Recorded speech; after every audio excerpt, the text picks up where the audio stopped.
교독하고 싶습니다. 전도서 1장 1절로 7절까지만 교독하겠습니다. 다윗의 아들 예루살렘 왕 전도자의 말씀이다. 전도자가 이르되 헛되고 헛되며 헛되고 헛되니 모든 것이 헛되다. 해 아래에서 수고한 모든 수고가 사람에게 무엇이 유익한가? 한 세대는 나고 한 세대는 오되 땅은 영원히 있다. 해는 뜨고 해는 지되 그 떴던 곳으로 빨리 돌아가고 바람은 나무로 불다가 북으로 돌아가며 이리 돌며 저리 돌아 바람은 그 불던 곳으로 돌아가고 다시 모든 강물은 다 바다로 흐르되 바다를 채우지 못하니 어느 곳으로 흐르든지 그리로 연하여 흐르느니라. 아멘. 오늘부터 구약 성경 전도서의 말씀을 가지고 얼마나 갈지는 모르겠습니다만은 최소한 두세 달은 갈 것 같습니다. 함께 하나님의 말씀을 공부하는 시간을 갖겠습니다.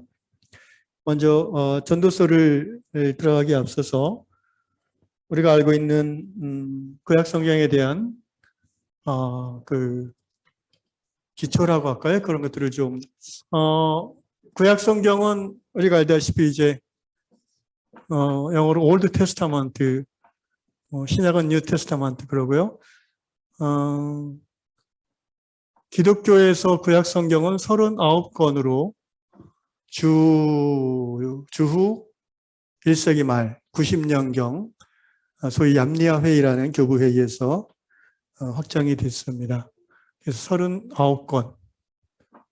그런데 이제 이 구약 성경 39권을 오늘날 유대교, 이스라엘 사람들이 주로 믿는 유대교에서도 동일하게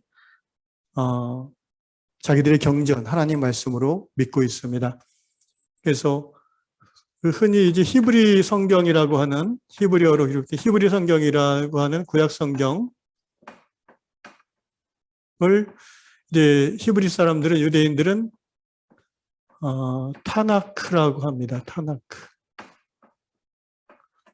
이 타나크라는 말은 이제 토라의 T와 예언서, 선지사, 이건 율법서죠. 토라는 율법서는 이제 모세오경 우리가 알다시피 창세기부터 신명기까지죠. 그다음에 이거 이제 느비임이라고 해서 예언서 또는 선지서라고 다 합니다. 뭐 대예언서, 소예언서. 그다음에 여기 이제 케투빔이라고 해서 성문서 또는 지혜서라고 하는. 그래서 히브리어 성경 타나크는 이 세 가지 율법서와 예언서와 성문서 또는 지혜서로 이렇게 구분되어 있어요. 그런데 우리 구약 크리스찬이티 기독교에서 말하는 그리고 이 유대인들은요, 이것을 총 24권으로 분류해서 사용하고 있습니다. 그러니까 원래 고대 히브리어 성경, 구약 성경은 24권이에요.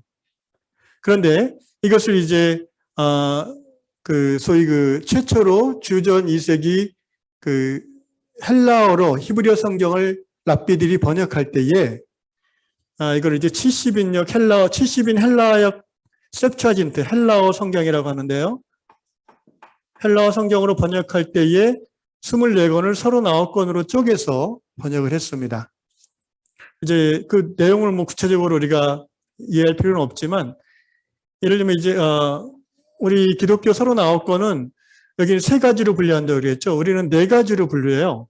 그래서 소위 율법서, 모세오경이죠. 그다음에 이제 역사서란 건 이제 여러분이 알고 있는 창세기, 출애굽기, 레위기, 민수기, 신명기, 다음에 이제 여호수아, 그다음에 뭐 사무엘 상하, 그다음에 열왕기 상하, 역대 이런 식으로 상하, 이런 것들이 이제 역사서라고 하고요. 그다음에 이제 소위 시가서 또는 지혜서라고 하는 케투빔에 해당되는, 여기에 이제 우리는 5권이 있습니다. 욥기부터 해서, 욥기 다음에 뭐죠?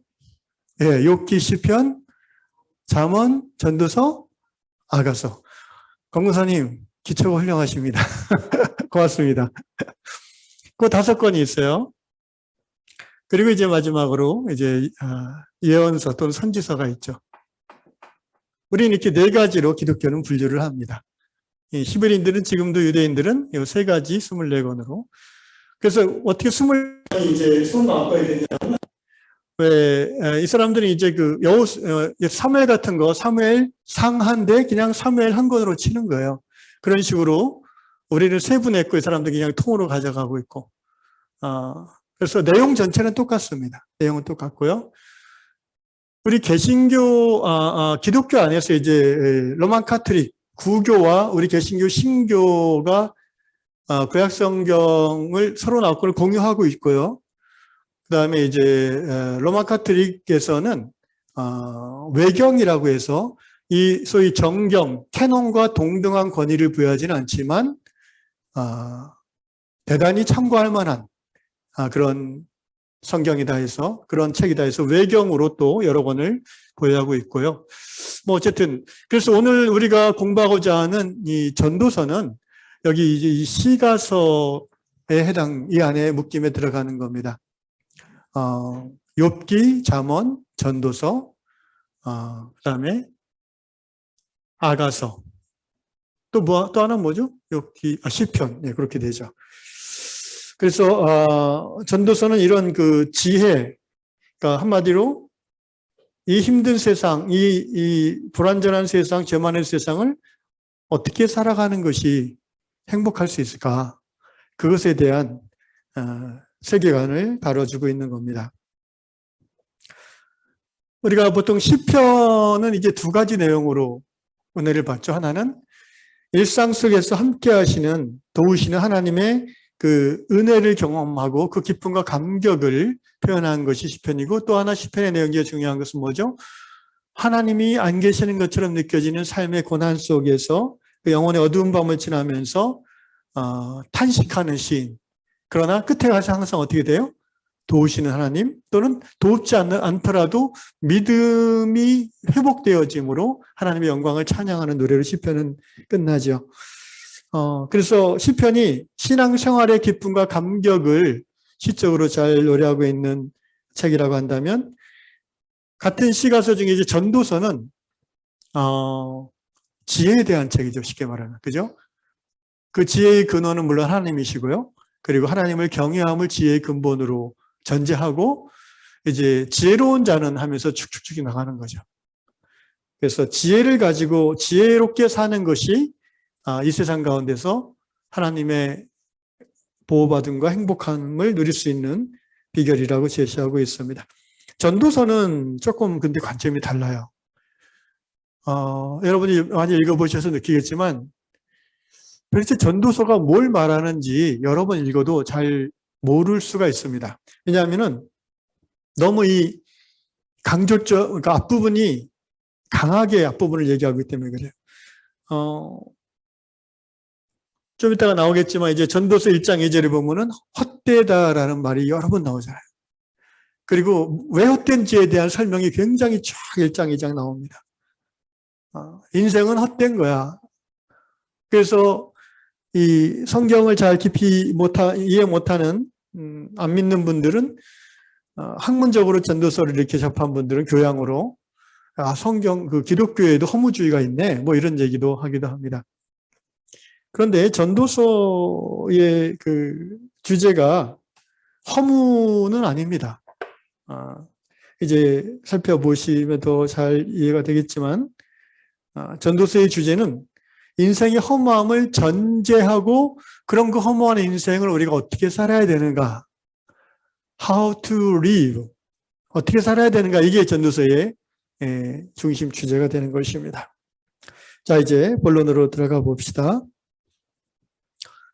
전도서, 일단 전도서라는 말, 이게 이제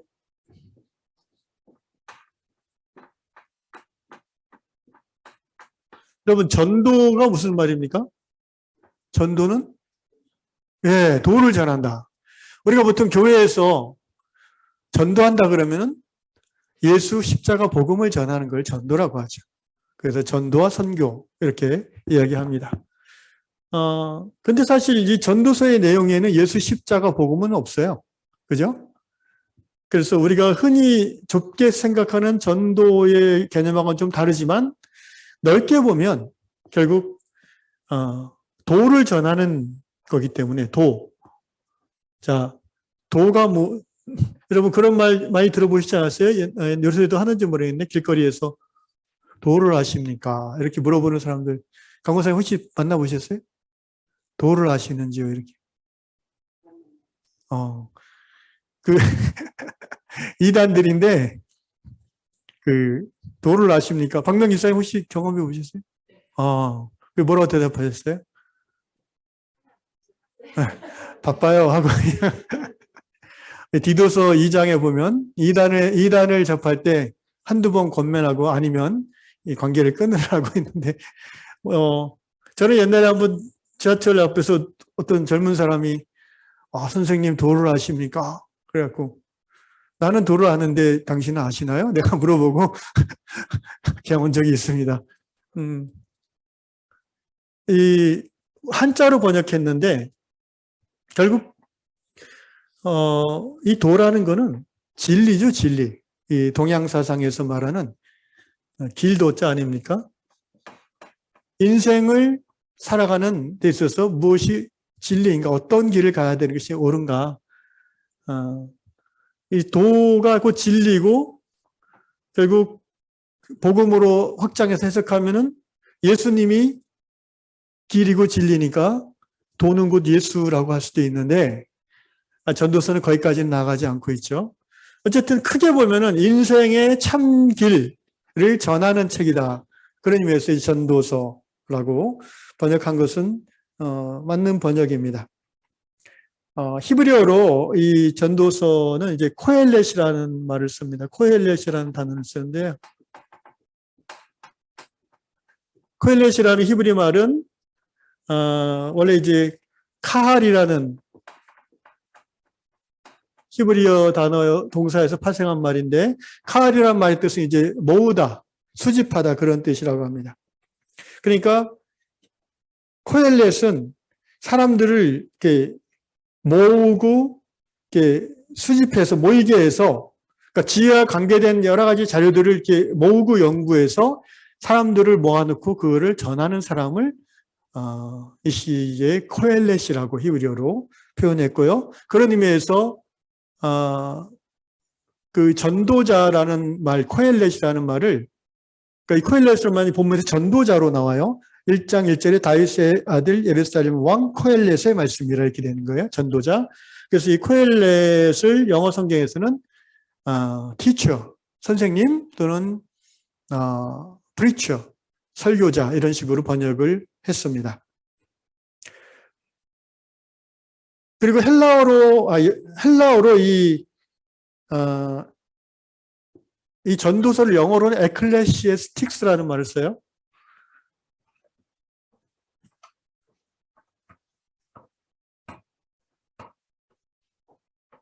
에클레시에스틱스, 에클레시에스틱스. 이게 이제 영어로 전도서인데 이 어원은 여러분 들어보셨을 거예요. 헬라어 에클레시아에서 나온 단어예요. 이 단어가 헬라어로 에클레시아를 우리 뭐라고 번역하죠? 교회라고 번역을 합니다. 교회.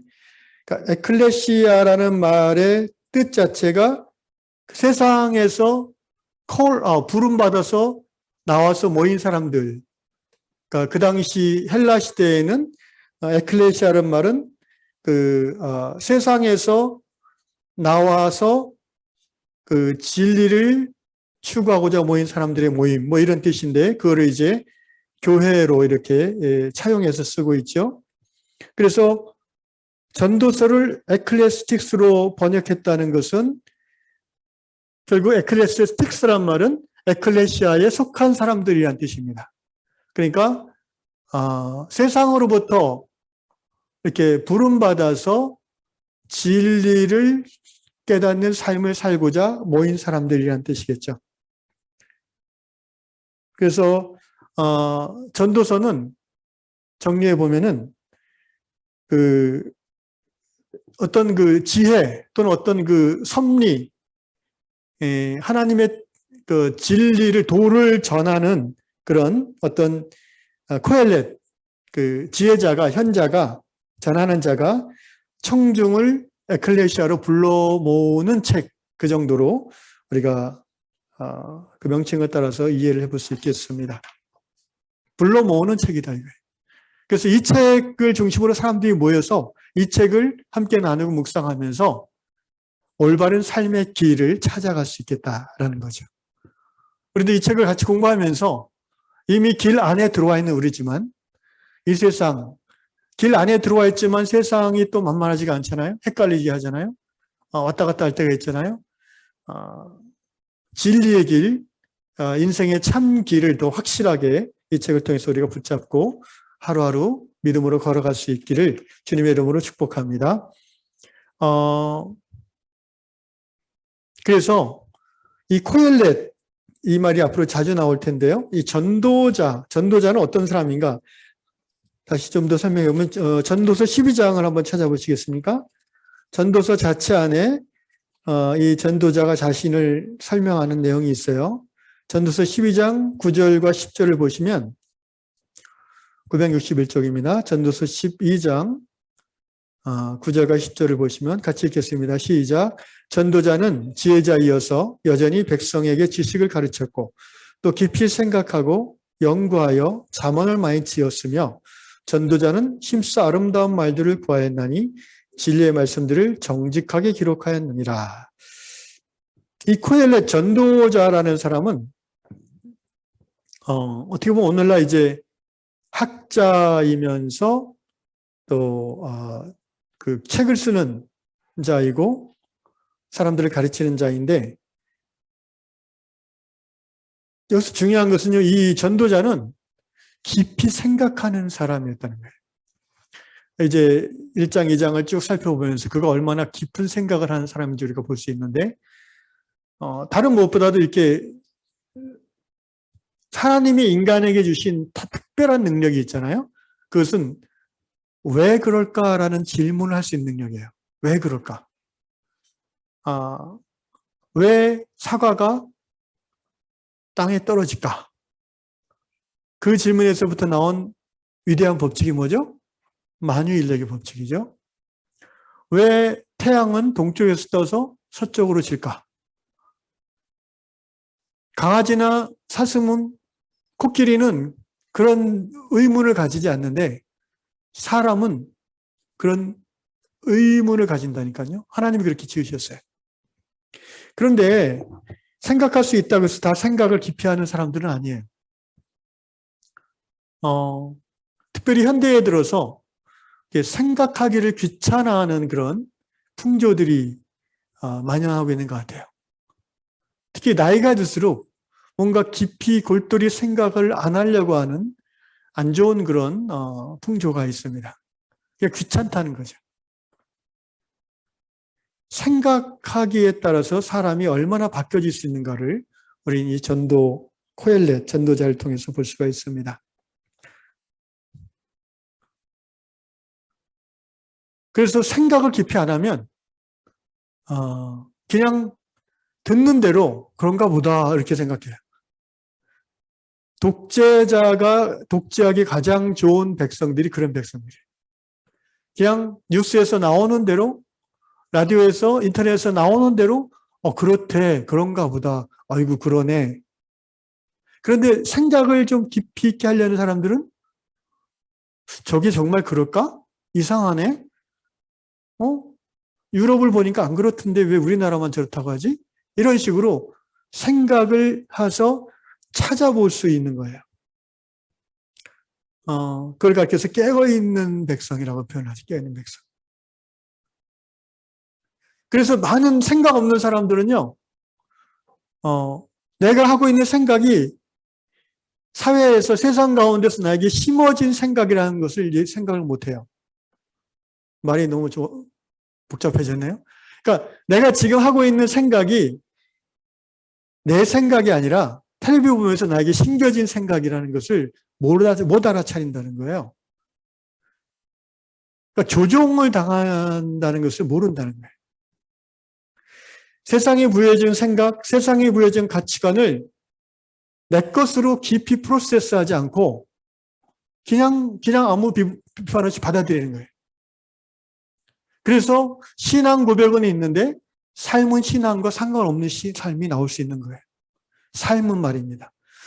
예수를 믿고 하나님의 자녀됨, 말씀 따라 살고자 하는 갈망은 있으되 실제 돈을 버는 현실사회 속에서 경제활동을 하고 또 여러 가지 정치, 사회, 문화에 참여하는 중에 예수와 하나님 나라의 진리랑 상관없이 말하고 행동하고 살아갈 수 있게 된다는 거예요. 생각하지 않기 때문에 그렇습니다. 좀 더 깊이 말하면 깊은 기도를 하지 못하기 때문이라고 할 수도 있죠. 로마서 12장 2절 말씀이 떠오르네요. 너희는 이 세대를 어떻게 하라? 본받지 말라라고 하잖아요. 너희는 이 세대를 본받지 말라. 그게 영어 번역에는 do not conform to the pattern of this world. 이 시대의 어떤 패턴들, 이 시대의 어떤 그런 선명하게 드러나는 풍조들을 무비판적으로 따라하지 말라는 거예요. 생각해 보라는 거예요. 성령 안에서, 예수 안에서, 말씀 안에서 이것이 과연 그러한가? 생각해 볼 필요가 있는 것입니다.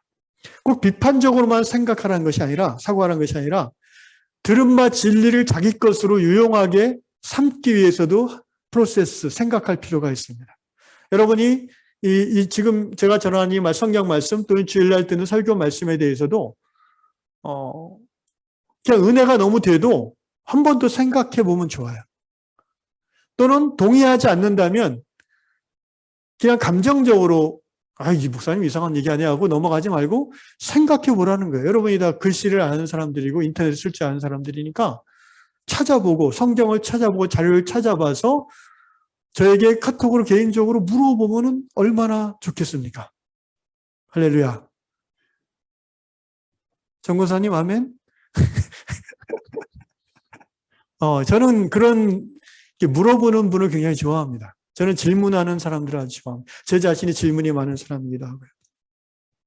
그래서 이 코엘렛이라는 전도자는 도를 전하는 이 사람은 정말 깊은 생각을 하는 사람들이에요. 그래서 생각이라는 건 곧 연구로 연결이 되죠. 공부로 연결이 되죠. 그냥 생각하다 보면 자기가 다 아는 팩트가 한계가 있으니까 다른 팩트, 다른 자료들을 찾으려고 할 거예요. 그게 연구하는 거예요. 자료를 찾아서 이해하려고 하는 연구죠. 그리고 잠언을 많이 지었다 했어요. 잠언이란 말이 뭡니까? 잠언. 우리 전도서 앞에 이제 잠언이 있잖아요. 이 잠언이 한자, 이 잠자가 무슨 잠자인지 혹시 아세요? 이게 바늘 잠자입니다. 바늘. 바늘로 콕 찌르는 말이라는 거예요. 잠언은. 그러면은 잠언을 읽으면은 잠이 와요? 아니면 잠이 깨요?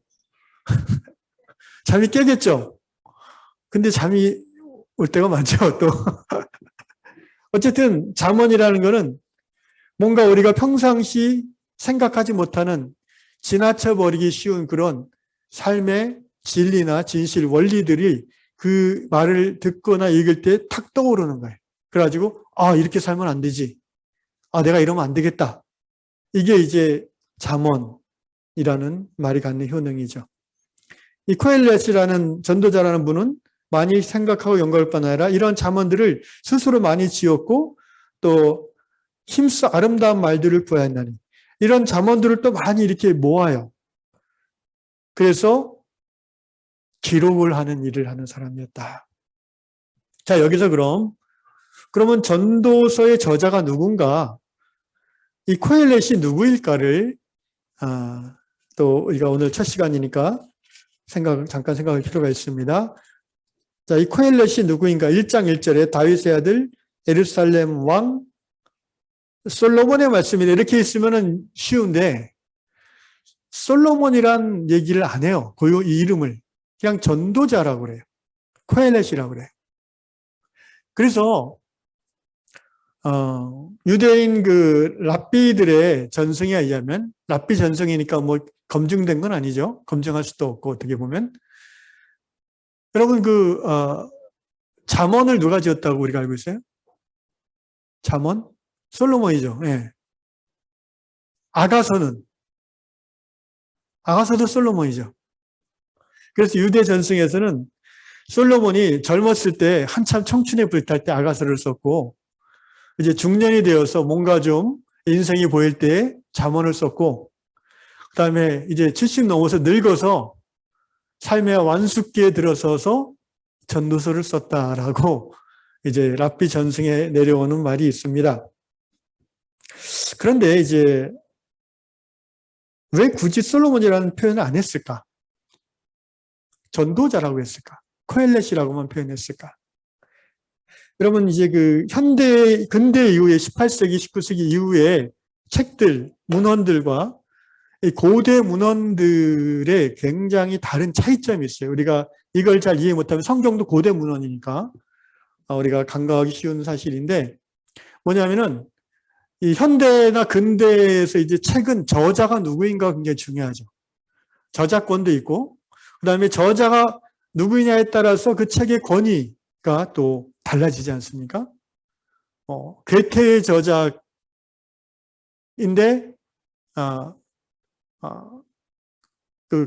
어떤 생명의 위협을 느껴서 거짓 필명으로 이렇게 썼다가 나중에 밝혀진 그런 책들이, 나중에 밝혀지면 그 책의 권위가 싹 달라져요.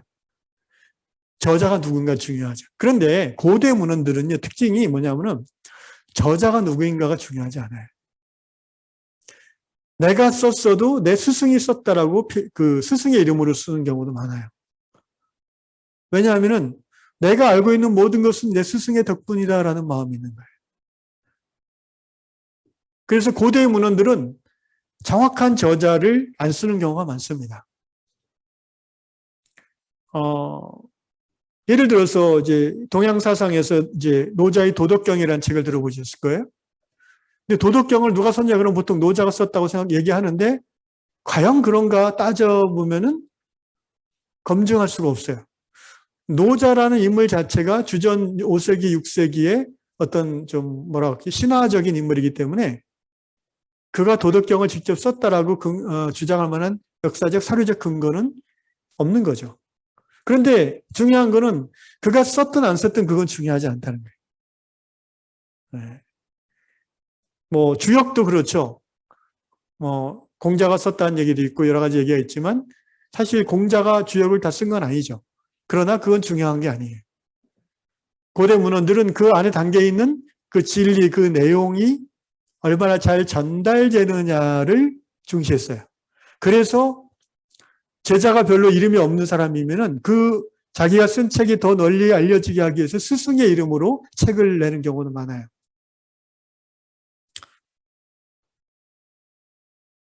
여러분, 모세오경의 저자가 누굽니까? 모세라고 알고 있죠. 예. 그런데 대부분의 학자들은 그렇게 얘기하지 않습니다. 대부분의 교회에서는 모세라고 가르치는데 대부분의 학자들은 모세오경을 모세가 직접 다 기록했다고 여기지 않아요. 물론 모세가 일부분 기록한 것도 있다고 볼 수 있지만 모세오경의 어떤 완성형은 주후 5세기 포로기 이후라고 대부분의 학자들이 일치합니다. 그러니까 모세는 주전 6세기죠. 포로기 이후면은. 모세는 주전 12세기, 13세기, 많이 잡아도 14세기 인물이잖아요. 거의 한 5, 600년 이상 저작시기가 차이가 나요. 그러나 상관없어요. 예수님도 모세의 율법이라는 표현을 쓰셨고 또 신약성경도 율법서의 저자를 모세라고 얘기합니다. 그러니까 무슨 말인지 이해하시겠죠? 누가 저자인지는 사실성은 별로 중요하지 않다는 게 고대 문헌에 있어서는. 그런 관점에서 우리가 이 전도서의 저자도 학자들은 유추하기를 이 전도서의 이 히브리어 문법이나 문체를 볼 때 이거는 포로기 이후에 그러니까 고대 히브리어 중에서도 주전 4세기 요 시대의 문법이라고 문서학자들은 얘기를 합니다. 그러니까 그 시대에 코헬렛의 어떤 한 사람, 현자, 지혜자의 한 사람이 솔로몬이 이 전도서를 기록한 것처럼 생각하게 하고자, 여기게 하고자, 그래야 사람들이 권위를 인정하고 더 많이 보니까. 중요한 거는 자기 이름이 드러나는 게 아니에요. 이 지혜를 통해서 사람들이 행복하게 하는 거예요. 그런 의미에서 정직하게 말하면 솔로몬이 쓰는지는 모른다는 거예요. 솔로몬이 쓴 글도 그 지혜자가 이렇게 많이 수집해서 넣어놨을 수 있고요. 그러나 이 모든 걸 솔로몬이 직접 다 쓴 것은 아닌 것은 분명하지요. 그래서 저자가 누군가? 저자 미상이다 이렇게 보는 것이 정확할 것 같습니다. 본론으로 들어가려고 했는데 시간이 다 됐습니다. 그래서 한 가지만 얘기하고 오늘 마칠게요. 1장 2절 같이 읽겠습니다. 이게 이제 이 전도서 전체의 핵심 화두이기도 합니다. 같이 읽겠습니다. 시작. 전도자가 이르되 헛되고 헛되며 헛되고 헛되니 모든 것이 헛되도다.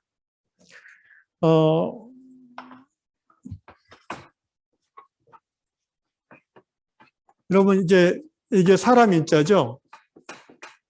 사람 인자 다섯 시면 이게 무슨 말인지 들어보셨죠? 네. 사람이면 사람이냐? 사람이 사람다워야 사람이지. 그죠? 제가 이걸 듣고 전도서를 묵상하면서 이렇게 생각이 들었어요. 자, 이 히읗 5개는 뭘까? 금방 우리 읽은 거, 그죠? 헛되고, 헛되니, 헛되고, 헛되니, 모든 것이 everything is meaningless, 헛되다.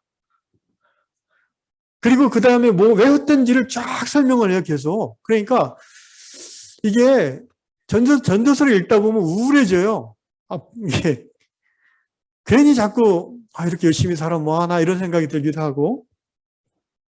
그런데 이제 한 가지만 얘기하고 마칠게요. 자, 이 헛되다라는 히브리어 원어가 뭐냐면은 이제 헤벨이란 말입니다. 헤벨이라는 단어인데 따라합시다. 헤벨. 네, 헤벨. 이 헤벨의 뜻은 이제 숨 쉬는 거, 그다음에 뭐 안개 이런 의미예요. 뭔가 이렇게 오래 견고하게 있는 그런 게 아니라 그냥 있다가도 없어지는 그런 헤벨이 그런 의미예요. 숨, 안개. 여러분 제가 이제 그 2002년도 이제 1월, 2월 달에 태국에 이때 있었는데 온 가족이 훈련 받느라고 저희가 있던 곳이 이제 치앙마이 옆에 치앙라이라는 작은 시골 도시인데 거기 고아원에 DTS 훈련 받느라고 이제 여러 뭐 스위스, 노르웨이 가정들과 같이 저희 가정이 있었습니다. 거기서 한 2달 먹고 자고 했는데 거기가 이제 그 고아원 건물이 사방이 물론이라고 혹시 아세요? 늘 물이 차 있는 물론이래요, 태국 사람들은. 그래서 아침에 제가 6시 한 반, 7시에 일어나서 혼자 이제 걸으면서 기도를 하고 찬양을 하는데 안개가요, 그냥 쫙 아침 안개가 너무 신비롭더라고요. 그래갖고 제가 그거 보는 거 좋아가지고 일부러 일찍 일어난 적이 있어요. 아침에 해 뜨면 없어져요, 근데. 헤벨. 해 뜨면은 덧없이 사라져 버려요. 그런데 너무 아름답고 뭔가 너무 분위기 있고 뭔가 너무 좋아요. 자, 숨도 그렇죠. 여러분 뭐 숨 쉬는 거 우리 평상시에 의식하고 삽니까? 박명희 의식 안 하죠. 그거 의식하기 시작하면 얼마나 괴로운지 몰라요. 단전호흡이 힘든 게 배우기가 자꾸 그걸 의식하려고 하니까 힘들더라고요. 저도 해봤는데. 그런데 뭐 숨은 뭐 생각하든 안 하든 저절로 쉬어지는 거니까 뭐 보이지도 않는 거고 뭐. 그런데 숨을 안 쉬면 어떻게 돼요? 이거는 굉장히 중요한 거예요. 그러니까 이 헛되고 헛되니 헛되고 헛되며 모든 것이 헛되다. 이때 헛되다는 말은 그러니까 할 필요 없다라는 말이 아니에요. 영원하지 않다는 거예요. 영원하지 않다. 여러분 이게 전도서의 주제예요.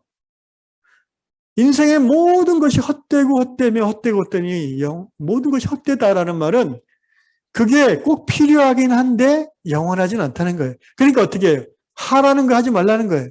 하긴 해야죠. 하긴 하는데 그게 영원한 거 아니니까 거기에 붙잡혀 있지는 말라는 거예요. 일하는 거 중요하죠. 근데 그 일이 반드시 해야 되고 필요한 건데 거기에 노예가 되면 행복하지 않다는 거예요. 쾌락도 인생에서 중요한 부분이죠. 의미가 있죠. 그런데 그 쾌락의 노예가 되면은 불행해진다는 거예요. 그러니까 그 영원하지 않은 것에 집착하지 말라는 거예요. 이게 전도사가 말하는 주제 중에 하나입니다. 영원하지 않은 것. 영원하신 하나님의 세계에 비하면 인생은 여기 보세요. 해 아래 수고하는 모든 수가 사람에게 무엇이 유익한가? 유익하죠. 그런데 영원하지 않다는 거예요. 그런 의미에서 헛되다는 거예요. 한 세대는 가고 한 세대는 오되 4절 땅은 영원히 있도다. 예, 30년 one generation has passed. 지나가요. 그 30년을 살아가는 나의 입장에서는 그 굉장히 소중한 시간들인데 그런데 그 소중한 시간이 영원하지 않다는 것을 알아라는 거예요. 그게 지혜인 거예요. 그래서 그 소중한 시간을 거기에 묶여서 어떻게든 더 젊어지려고 온갖 방법을 다 쓰고 그럴 필요 없다는 거예요. 그냥 그 시간을 시간의 순서에 맞춰서 흐름에 따라서 살아라는 거예요. 그 시간을 거스르려고 하지 말라는 거예요. 해는 뜨고 해는 지되고 떴던 곳으로 빨리 돌아가고 6절 바람은 남으로 불다가 북으로 돌아가며 이리 돌며 저리 돌아 바람은 그 돌던 곳으로 돌아가고 모든 강물은 다 바다로 흐르되 바다를 채우지 못하며 강물은 어느 곳으로 흐르든지 그를 연하여 흐르니라. 뻔한 얘기를 지금 하고 있죠. 이거 굉장히 뻔한 얘기잖아요. 저 중에 어려운 말 있나요? 다 쉬운 초등학교 6학년들도 읽으면은 그러네. 맞는 말이네. 근데 왜 이걸 이렇게 썼을까요? 예. 이렇게 돌고 돈다는 거예요. 순환한다는 거예요. 30년 후에 다시 그것이 나타날 수 있다는 거예요.